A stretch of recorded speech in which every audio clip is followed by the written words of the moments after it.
Have a seat, mama. Osisi, we're two-piece here, butterfly. Have a seat, have a seat.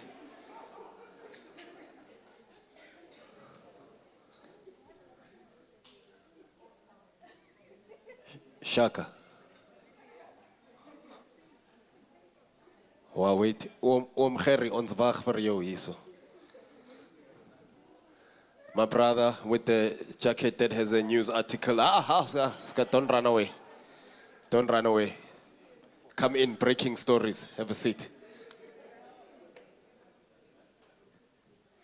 All right. Just waiting. Lady with the Versace, have a seat. Aich, the lady with the fees must fall hat, have a seat. Wamkher, come in.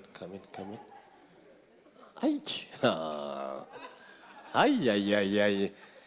Can see this.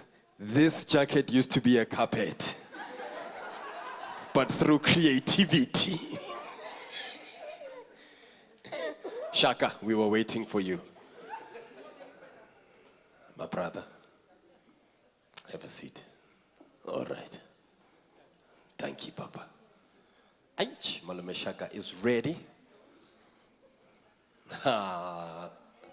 Dr. Megs, you inspired a generation. Shaka is now drinking Stony. Aich! Dr. Megs! No ways! No ways! I am in awe of your work.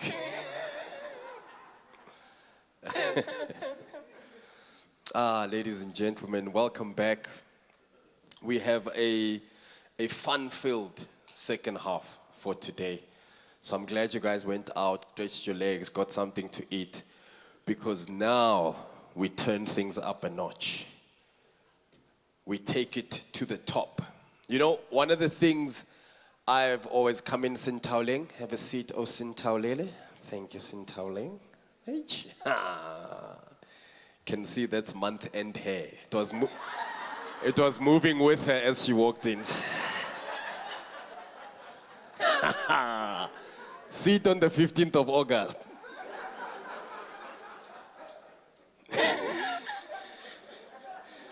You know when it gets, even when you say no, it stays still.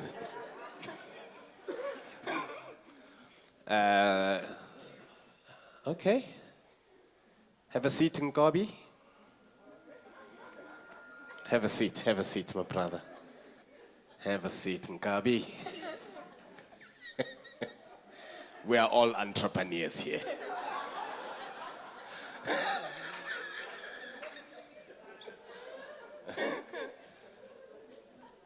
Have a seat, Mama. Have a seat. Nka sit your next. Oh, okay. Yeah, bosses. I know who to not make fun of here. I know who the big bosses are. I know who's signing the checks here. I know. All right. So I think for me, ladies and gents, one of the things about being an entrepreneur is learning to deal with failure. I think if there's two things rather, that we fear the most is rejection, and I love how Dr. Max spoke about that. That even, working as a call center agent, they teach you that each no is a step closer to a yes. But that rejection, it haunts you. It makes you start looking at yourself like, something's wrong with me. They said no to my face. Then there's failure, right? And our next speaker is talking to that. Okay, that's not our next speaker. That's Shaka's order. Oh, Shaka, we had so much faith in you, my brother. I can see the bottle coming. Shaka, it's coming. Shaka.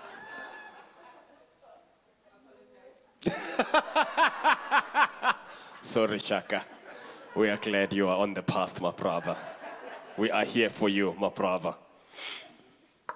So, this next speaker, ladies and gentlemen, is someone who's going to teach us how to use our failure to our advantage. A lot of us don't understand that failure is necessary. It builds you. It's how you grow.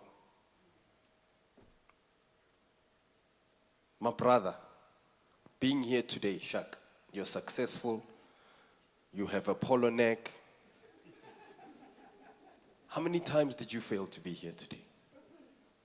How many areas did you have to fail in to be here today? Right? Some of us equate failure to school. You know, one of the speakers earlier on said she had a mom and dad who taught her mom taught her how to read and write at the age of 4, but her mom only had a standard 1. To some people, being a standard 1 is a failure. But in this country, we had a president who had a standard 2. Imagine if he took that with him and carried it and said, I'm a failure, I only did this. Would he have been president? Yes, times are different now for us, Dr. Max, the youth of today, thanks to people like you. My parents, for them, success was me talking English. That's all they wanted. That's why when we were young, the moment they said we could go to Model C schools, my parents just dropped us at the gate and left. They didn't even prepare us for what's going to happen. They were happy we could get in. They dropped us at the gate and they're like, okay, bye. Come back and talk English, okay? Bye, bye. Imagine, they don't know this world. We don't. They just dropped us and left us there to figure it out for ourselves. So as a black child from Soweto, you can understand there were confusing things at this white school that didn't gel immediately. But we had to fail forward. I didn't understand things like idioms. He who laughs last, laughs the last. Why? Why? I have a bone to pick with you. The first time my teacher said, I have a bone to pick with you, I thought she was inviting me on a date. I was bragging to my friends, gents, I can't play second break. I'm picking bones with my mama.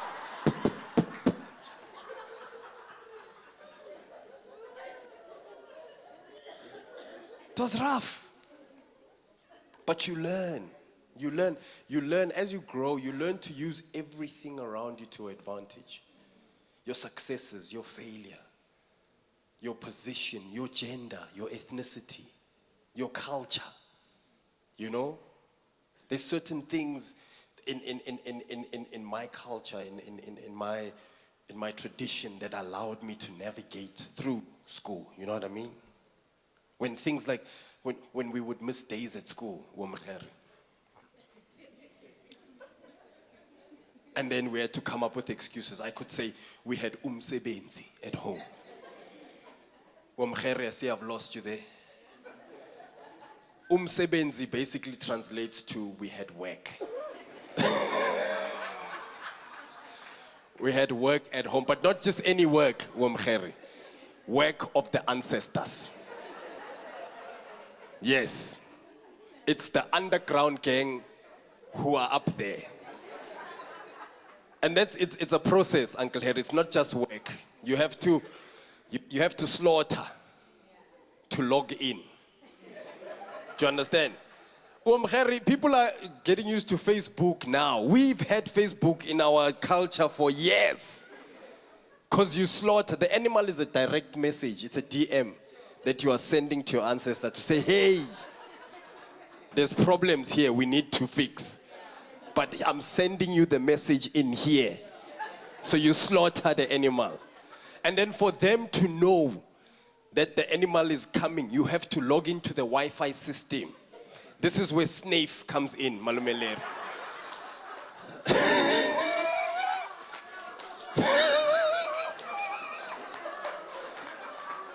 Snafe is the Wi-Fi of the gods, Umkheri.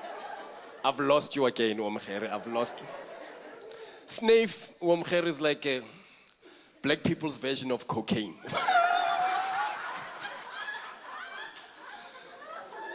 But instead of paying like $500 for a gram, we pay 5 rand for half a kilo. Half a kilo. It comes in a small black container with a yellow or a green lid. And the thing is with snave, is it's like taking a tequila shot in your nose.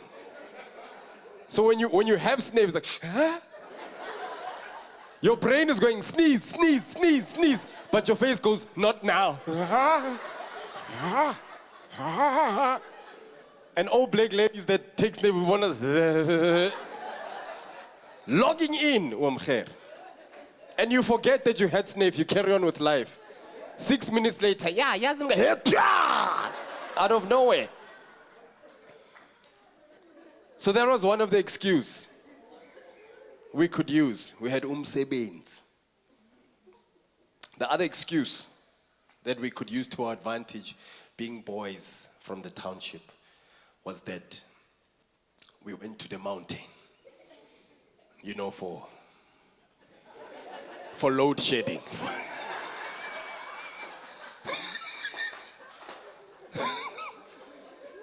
The problem is with that excuse, you can only use it. I forgot that I had used it. I came to school very confident. My teacher was like, excuse me, sir, where have you been for the past 3 days? I was like, ma'am, I was at the mountains. She was like, again? And this is where to be quick on my feet. I was like, yeah, ma'am, I can reveal this thing is foreskin. So they cut 2 the last time. So I just went to finish the rest. It was...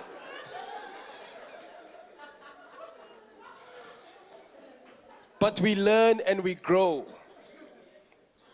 And through the trials and tribulations of coming from 2 different worlds, we're able to journey into this life. We're able to take all the tools, all the lessons, and make it here. And today, we have someone who's exceptional at entrepreneurship. We have someone who's a legend at not just failing, but failing forward and learning to use failures to his personal advantage. Ladies and gentlemen, it gives me great honor and pleasure to introduce our next speaker, who, by the way, has an MBA from the University of Birmingham. Did I say that right? In the United Kingdom, and has 25 years of entrepreneurship experience. He has successfully led businesses across various countries, such as South Africa, UK, France, Portugal, Spain, Czech Republic, Netherlands, Germany. Guys, can you hear these countries?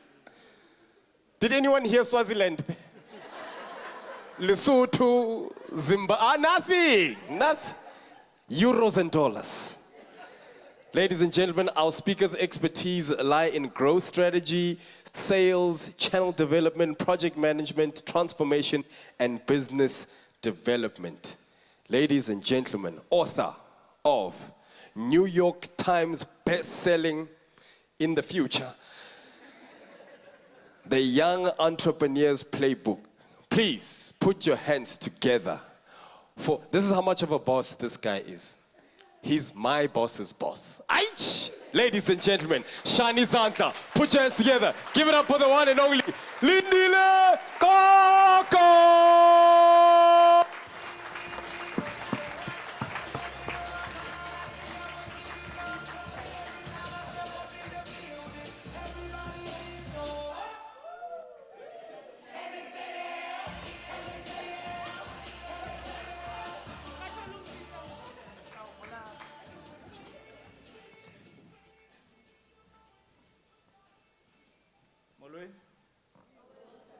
Ninjani? Yavuye unibona. Sicela uzazise. Ndikuzikhali ke mna. Umqoqo. Umbizana kodwa uyayipheka inkomo. Qhaqhaqa umazinyo amhlophe. Ndizalwa intombi yasemampingeni. Nditshate nomanyosi. Ukhwange. Icubele ikraqayo. Alitshaya nazibhokhwe. Lichaya kuzikhali qha.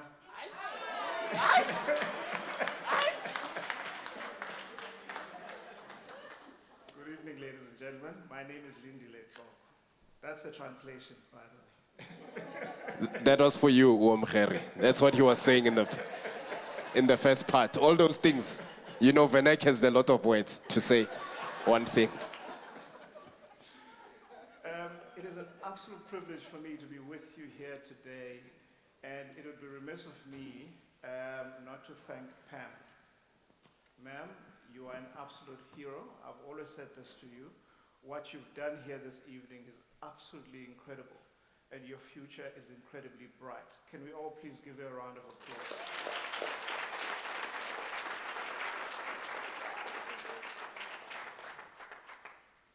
Good evening to the people that are online. I'm hoping the stream is quite clear and you can hear this quite well. So let's get to the business. I'm going to talk to you about entrepreneurship, but not just that, the route to success, walking through failure. I'll tell a little bit of my story, but I'll infuse it with some nuggets for you to actually reach your heights of success. So let me start with questions. You all look successful, so I'm certain you are. But who, by a show of hands, would like more success? Just by a show of hands. Okay, great. So I'm talking to the right people this evening. Let me first share the macros of our country. Who knows, if South Africa was a business, who knows how much revenue the country makes? If revenue is GDP, in actual dollar amounts. Who can give me a dollar amount? By a show of hands, you can shout it to me. Who knows this? If you don't know, you need to know this thing because it affects every day of our lives. I'll whittle down to how we operate every single day. I'll see, there's Google there. I'll share it with you if you don't know.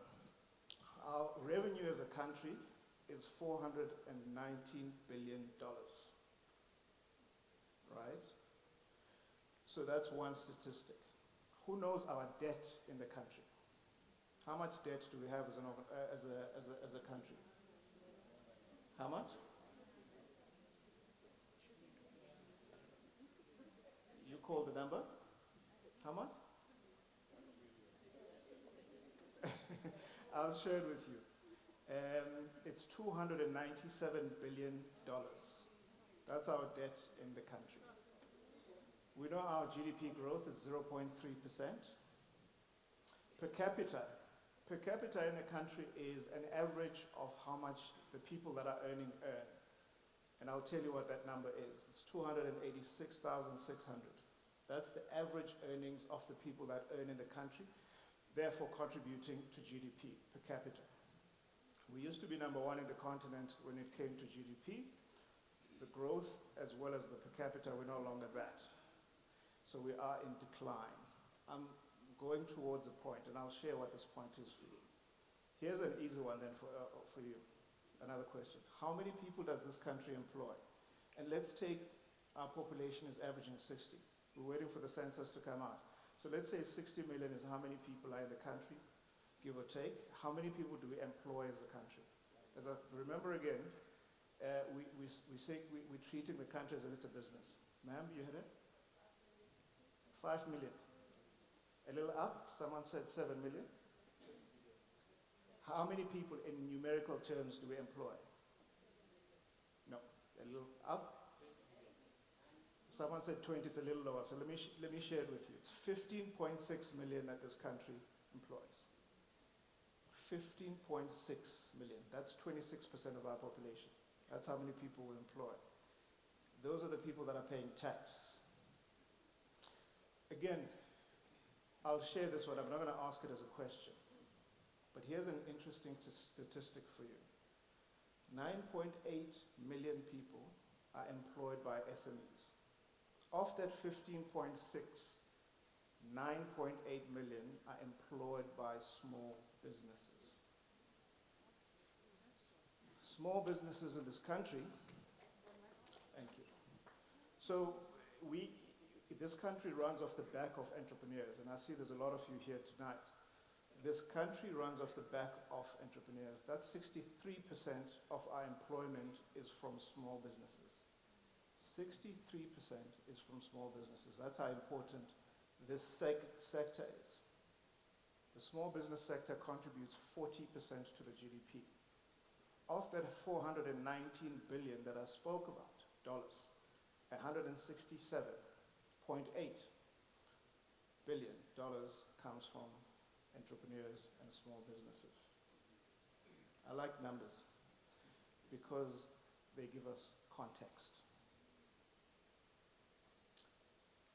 We need businesses to continue to grow, so I'll then share a little bit of my story of how I've traveled through entrepreneurship. And I like when I share with people, and I like to empower young people, I share the failures because success is a poor teacher. So I typically share my failures. There's some ages that are important in my journey. It's 12, it's 15, it's 18, it's 23, it's 31. I might look older than Dr. Mags, but I'm young, I'm 41 years of age, if you couldn't guess. I'm 41. My role currently, I'm the CEO of Primedia Broadcasting, as well as the Group Chief Revenue Officer of Primedia as a group. Primedia Broadcasting has 4 radio stations, 947, 702, KFM in Cape Town, Cape Talk, as well as Eyewitness News. Across the group, we have Primedia Studios, which produces Dylan O'Deal, as well as The Masked Singer. Give him a round of applause for Post, The Masked Singer. Which is currently, by the way, the number 1 show on SABC in the country. So absolutely amazing, and due to the man there at the back. So absolutely wonderful, Mpo. You're doing an amazing job. We also have our outdoor business as well as our retail businesses, and we are branching out into even growing this into a juggernaut. But my story, my pivotal point started at the age of 12. And this is where my mother gave me the best gift, because that's when she kicked me out of the house. I was born in Epizana in the Eastern Cape. My mother had this conversation with me, pivotal to who I am today. She said, when you turn 18 and you've gone up to the mountain, essentially you'll be a man. I need you to be out of my house. You no longer live here. You must learn to stand on your own 2 feet. So that's at the age of 12. So I had to mentally condition myself that when I'm 18, I'll be standing on my own 2 feet. So I need to figure out, how do I do this and survive in the world? Best gift that she's ever given me. Tough love. When I was 15, I used to do chores to make extra money. I bought myself a small camera, Fujifilm camera, for $100 at the time. And in my high school, I used to take photos.